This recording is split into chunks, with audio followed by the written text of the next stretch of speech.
This Diddy trial is getting serious, and we're coming down to the wire where we could either see Diddy walk away or justice be served. And as much as I want justice to be served, Diddy's got a very expensive team of lawyers who are painting this picture that Diddy is a victim in all this, that he in fact is being set up by the media and false accusations, and it's now pushing these victims, these accusers, to the point where they're willing to reveal themselves so that Diddy doesn't get away. Let's talk about a recent Jane Doe who is revealing herself because she wants everyone in the world to know that these Jane Does, these John Does accusing Diddy are in fact real people, and she's actually the ex-wife of a hockey star. Now her name is Anna Kane. She was once married to Evander Kane, who is a hockey star, and now she's amended her filing within the court to go and list her name because she's ready for the world to know that she is this accuser and she's not hiding anymore. In my opinion, this is so incredibly brave and dangerous, so we need to protect Anna at all costs. Now, she was married to this former hockey player from the years 2018 through 2021,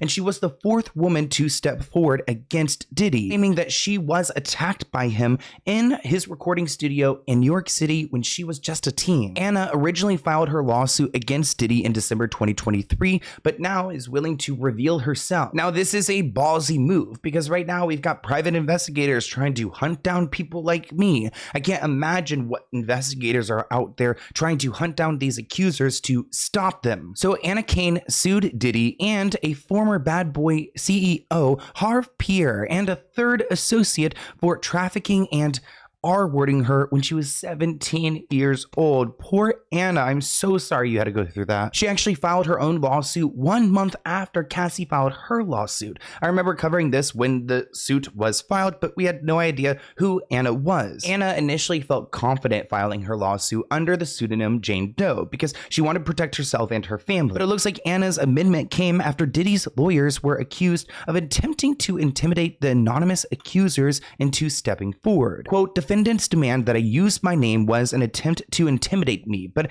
I'm not intimidated. I am prepared to proceed and hold those accountable who have harmed me.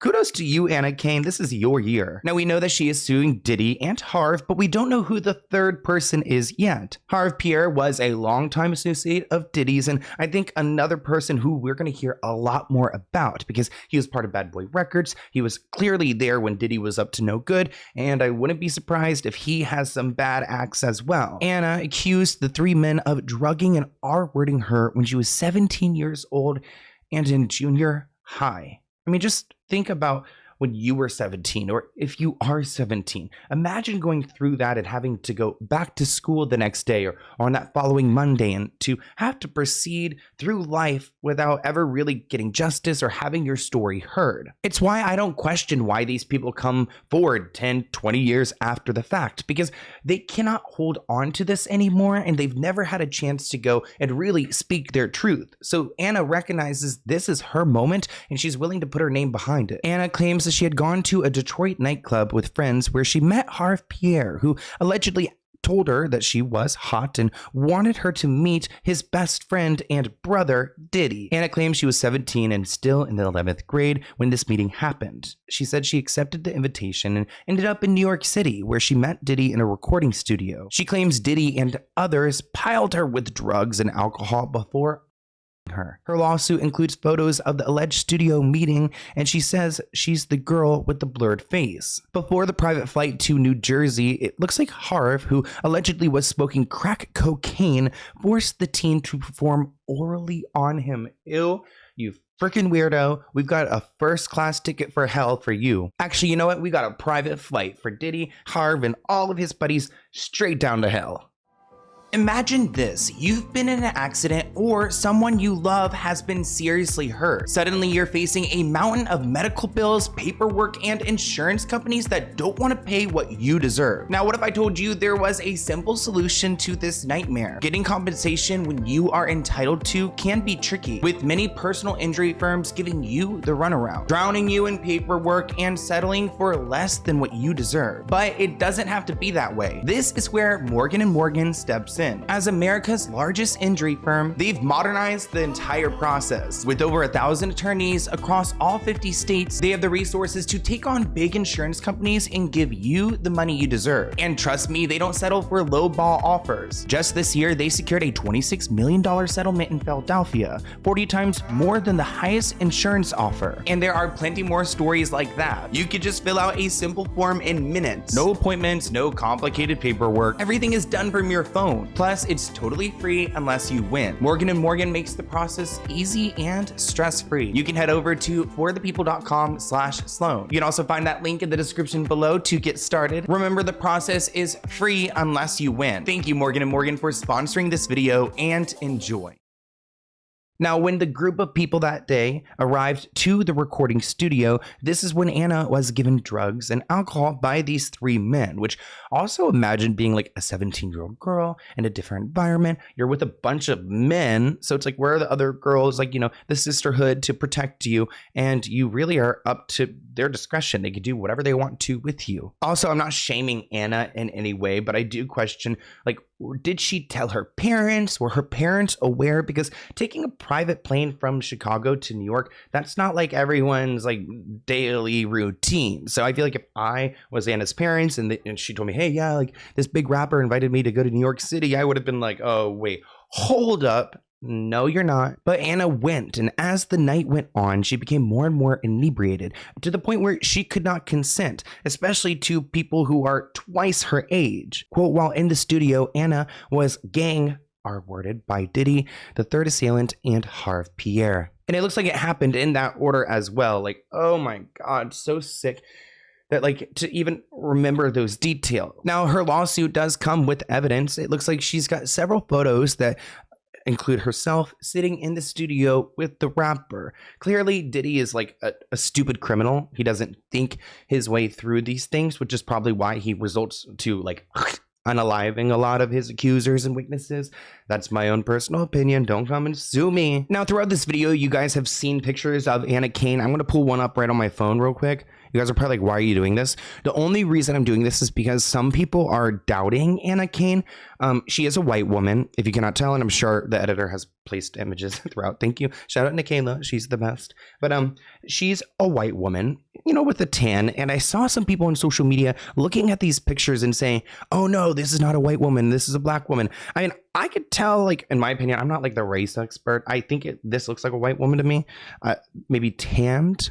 Back in the day, you know, the tanner game was real. Everyone was tanned. So I'm not like looking at this picture and doubting that this is Anna Kane, because to me, yeah, it looks like a white woman with some tan. But I saw some discourse online of people saying, oh, that can't be her. That's clearly like a light-skinned woman. Again, I don't know. I'm not even like, just wanted to throw that out there because before I made this video, I saw some discourse and I was a little bit confused. Comment below. Are you guys confused? Here's another photo we have of her right here. Also, I don't know why her face is blurred. I wonder if she has access to a version that isn't blurred, because I mean, at this point, if you're going to show, like, say your name and everyone's going to know who you are, you might as well just include like the face pic. But look how creepy this is. Like, let's take in this moment. We've got Diddy, who's probably on something. I mean, look at those eyes. Let's do a zoom in on those eyes. And he's just sitting here in the studio acting like he's got no care in the world. And he's got like a young 17-year-old girl on his lap that he's ready to, you know, one, attack and do things to, but then two, to discard afterwards. Like, this person doesn't matter. On the screen, you could see two more images that were obtained by TMZ. One, it seems like of a blurry studio room, and the second, you could see it appears that Anna is pointing to a sign PD, which would stand for Puff Daddy, P. Diddy, whatever you want to call him. Anna claims that Diddy was the first one to attack her inside the bathroom as she was hung over a sink. He removed her underwear and forced himself on her. Ooh, trigger warning, it's gonna get deep. While Diddy was R-wording Anna, he complained that he could not get off unless she pinched his as hard as she could. Weird. Like, I'm not like kink shaming or whatever, but to me, I like, sometimes I go to these gay parties, right? And like, they, you know, I'm not a drug user or a very intense drinker. You know, I like a little bit of drink, I like a little bit of weed, but you'll see like these guys that are like rolling, like grabbing their nipples, like holding on to them, and I'm like, ew, just get your fingers off those milkers right now. Diddy then watched as the third assailant, who Anna has not even realized had begun to do things to her, R-worded her, and she told him to stop. After the third assailant was finished, then Harve Pierre took his turn at her, violently forcing her to give him oral things, which she was choking and struggling to breathe. Poor Anna. Like, what? Lock them up. I mean, Diddy's locked up, but lock them all up. I do wonder if maybe this third assailant that we don't know who their name is, I wonder if Anna knows their name or if we're not using their name for a particular reason. There's some questions there. I don't exactly know why would we list the two but not the third, unless maybe she doesn't know who he was or what his real name was. Because so many people have these rap names, these nicknames, but Anne claims that when Harve was done, she fell to the bathroom floor and laid in the fetal position as her was in pain. Poor, no woman should ever go through this. It makes me like want to cry. Literally, it's so disgusting. Anna said she could barely walk after and was helped to a car and brought back to the airport. She was left with limited memory of the flight back to Michigan. I wonder if they flew her back to Michigan or if they just dropped her off and said, figure out your way. Legal documents read, as alleged in the complaint, defendants preyed on a vulnerable high school teenager as part of a trafficking scheme that involved plying her with drugs and alcohol, transporting her by private jet to New York, where she was R-worded by 3 individuals. The depravity of these abhorrent acts has, not surprisingly, scarred our client for life. Now, when Anna came forward with her initial complaint at the late end of 2023, again, she went under Jane Doe. Well, in this moment, Diddy actually responded on social media to her complaint. He wrote, "Enough is enough. For the last couple of weeks, I've sat silently and watched people try to assassinate my character, destroy my reputation and my legacy. Sickening allegations have been made against me by individuals looking for a quick payday. F you. What an easy cop-out. Let me be absolutely clear," Diddy says. "I did not do any of the awful things being alleged. I will fight for my name, my family, and for the truth," which is why Anna is now revealing her name and fighting for herself as well. She's fighting for the truth. So whose truth is really true? It looks like Anna is able to sue these men under the gender-motivated violence protection law, which allows victims of abuse that occurred in the city to bring up old claims even if they've passed the statute of limitations. Diddy now remains behind bars in Brooklyn, and even though he's trying to get out, I don't see him getting out anytime soon. I mean, if he does get out, then the American justice system, it's corrupt, but it's not fully corrupt yet. If he does get out, girl, I do not believe in our country anymore. Please. And right now, with these accusers starting to come forward and feeling a little bit more comfortable sharing their names and their stories, Diddy is at a really tough point where he either needs to get out now and figure out a way to escape the country, or he's going to die behind bars. I mean, right now, Diddy is claiming the feds are spying on me behind bars, claiming that he cannot have a fair trial, which again is another excuse for him to try to get out, probably to get down to Miami and then to take a boat to the Caribbean. Diddy's defense team is coming out swinging against the prosecution, alleging the federal government is unfairly spying on him. So Diddy's team is claiming that the feds have been working with the Federal Bureau of Prison staff, who have been monitoring Diddy's communications, including handwritten notes between himself and his counsel. Some of the prosecutors have used this material to argue against Diddy being released on bail, which in my opinion, they have every right to do so. Do they have the right to go and collect these communications? I don't know, but if they see that he's trying to plan a way to escape or plan a way to threaten these accusers, then I think that gives them valid reason to argue to keep him in. Diddy's attorney says that one particular staffer took a photo of the notes and sent them to the prosecutors in the case, and they say that the government orchestrated the jail sweep under a false pretense. So essentially they've been raiding his cell and trying to make sure he's got nothing fishy going on, which they say is unfair treatment. Well, when you don't have any rights anymore, it's not like you really have fair treatment, but I guess we have to wait until he's actually convicted to really fully take away his rights. They also call out how the person who raided Diddy's cell even got their hands on highly debated notes saying the material was not stored in Diddy's bunk like prosecutors previously claimed. Rather, Diddy's team say the A-lister kept the docs in his locker, seemingly poking holes in the prosecution's version of how they came into custody of the note. We've talked about these notes before. There was a legal pad that the prosecutors got, and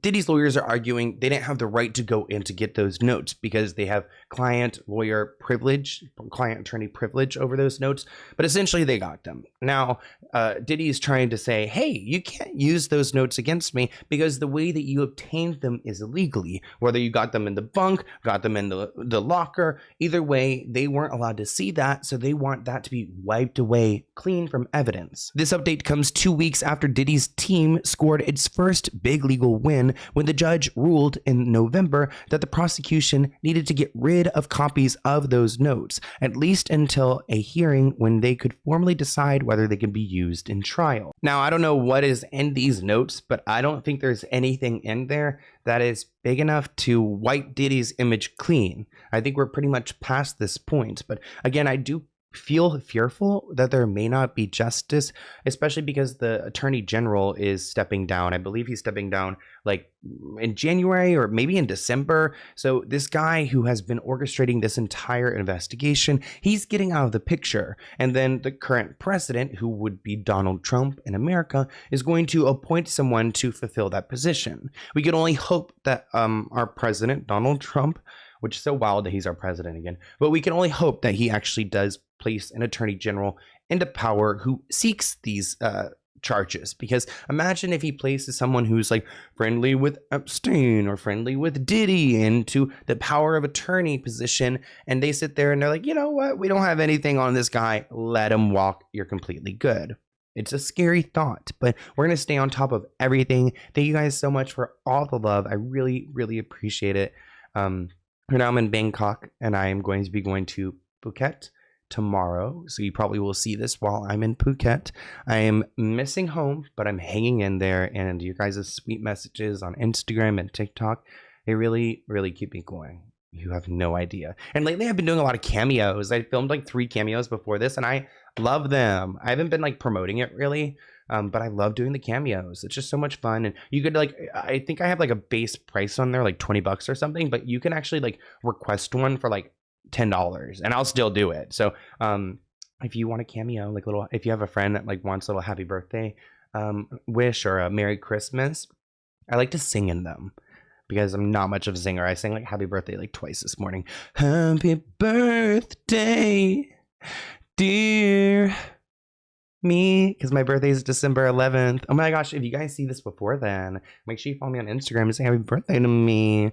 I'm excited for it. But yeah, I love you guys so much. I can't wait to see you in my next video, which might be right after this because I'm in a filming mood. But if you guys want to see more of my trip and more quick updates, follow me on Instagram and TikTok at SloanHooks. And until next time, I'll see you in a new video soon. Bye, guys.